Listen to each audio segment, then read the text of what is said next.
राम नाम का चमत्कार सत्य घटना।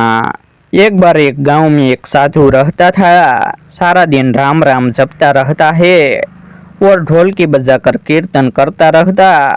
उसकी कुटिया के पास जिस व्यक्ति का घर था वह उससे बहुत परेशान था। एक दिन वह व्यक्ति गुस्से में उस साधु की कुटिया में चला गया और कहने लगा कि तुम क्या दिन रात राम राम रटते रहते हो। तुम्हें तो कोई काम धंधा नहीं है, हमें तो कमाने जाना पड़ता है। तुम्हारी ढोलकी की आवाज़ से मैं सो नहीं पाता। साधु कहने लगा, तुम भी मेरे साथ राम राम जप के देखो, तब तुम्हें पता चलेगा कितना आनंद आता है। वह व्यक्ति ने थोड़ा खींच कर कहा, अगर मैं तुम्हारे साथ राम राम जपता हूँ तो क्या तुम्हारा राम मुझे खाने के लिए रोटी देगा। साधु कहने लगा, मुझे तो राम नाम की लगन लगी है, मुझे तो राम जी की कृपा से हर रोज भोजन मिल ही जाता है। तुम भी राम राम जप के देख लो, मुझे भरोसा है भगवान तुझे खाने को जरूर देगा। वह आदमी उस साधु को सुनती देता है कि मैं तुम्हारे साथ आज राम राम का भजन करता हूँ। अगर तुम्हारे राम ने आज मुझे रोटी खिला दी तो सारी उम्र राम की भक्ति में लग जाऊंगा। अगर नहीं खिलाई तो तुम ढोल की बजाना बंद कर दोगे। साधु कहता है कि मैंने तो निष्काम भाव से प्रभु राम की भक्ति की, लेकिन फिर भी मुझे तुम्हारी सुनती मंजूर है। वह व्यक्ति साधु के साथ बैठकर राम राम का जाप करता है और मन में निश्चय करता है कि चाहे कुछ हो जाए मैं आज भोजन नहीं करूंगा। देखता हूँ इसका राम मुझे कैसे भोजन कराता है। राम राम का भजन करने के बाद वह सोचता है कि अगर अब मैं घर जाता हूँ तो मेरी माँ और बीबी मुझे खाने को कहेंगे और मुझे रोटी खानी पड़ सकती है, लेकिन मुझे साधु को चुनौती में हराना है। इसीलिए वह घर जाने की बजाय गांव के पास के जंगल में चला जाता है। जंगल में एक पेड़ पर चढ़कर बैठ जाता है। वह सोचता है कि मैं सारा दिन इस पेड़ से उतरूंगा ही नहीं, अन्न का दाना भी नहीं खाऊंगा। इस तरह मैं साधु को हरा दूंगा और उसका ढोल की बजाना बंद हो जाएगा। कुछ देर बाद उस जंगल से एक बंजारा की टोली गुजरती है। उन्हें भूख लगी होती है तो बंजारों का सरदार कहता है कि आग जलाकर यहीं पर खाना बना लो, अब खाना खाकर ही आगे बढ़ेंगे। खाना बनकर तैयार हो जाता है।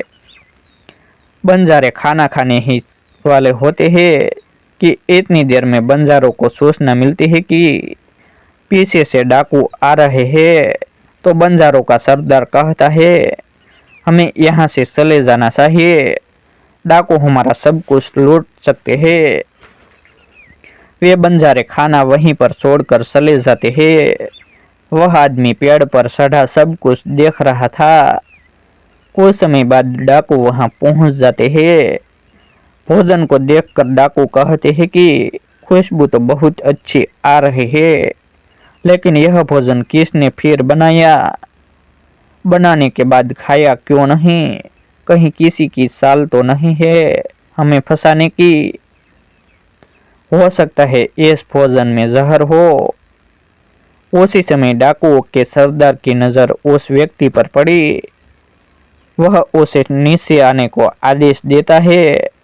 डाकू उस व्यक्ति से पूछते हैं, हमें मारने के लिए क्या भोजन तुमने बनाया है। वह बेचारा मिन्नतें करता रहता है कि मैंने यह भोजन नहीं बनाया, इसमें जहर नहीं है, यह भोजन बंजारों ने बनाया है। आपके आने की खबर सुनकर वह यहाँ से भाग गए, लेकिन डाकुओं के आगे उसकी एक नहीं चलती। डाकू से कहते हैं कि अब तुम्हें यह भोजन खाकर दिखाना पड़ेगा, क्योंकि हमें लगता है कि तुमने ही यह भोजन बनाया है और इसमें जहर मिलाया। अब तुम ही सबसे पहले यह भोजन खाओगे। वह जिद पर अड़ा रहता है, मैं यह भोजन नहीं खाऊंगा, किसी कीमत पर नहीं खाऊंगा। डाकुओं का शक और गहरा हो जाता है। वे बंदूक की नोक उसके सिर पर रख कर कहते हैं, तुझे यह भोजन खाना पड़ेगा, नहीं तो गोली खानी पड़ेगी। वह व्यक्ति भोजन कर रहा है और साधु को याद करते करते आंसू उसकी आंखों से बह रहे थे। उसने कहा था कि मेरा निश्चय है कि राम नाम जप लेगा तो राम तुझे भोजन भी देंगे। उसके भोजन करने के बाद डाकुओं ने उसे छोड़ दिया। अब उसे विश्वास हो गया कि बंजारों को और डाकुओं को राम जी ने ही भेजा है। वह सीधा साधु की कुटिया में चला गया और जाकर उनके चरणों में प्रणाम किया और उन्हें सारा वृत्तांत सुनाया। अब उस साधु से भी ज्यादा उसे राम नाम की लगन लग गई थी। उसने अपना पूरा जीवन राम जी को समर्पित कर दिया।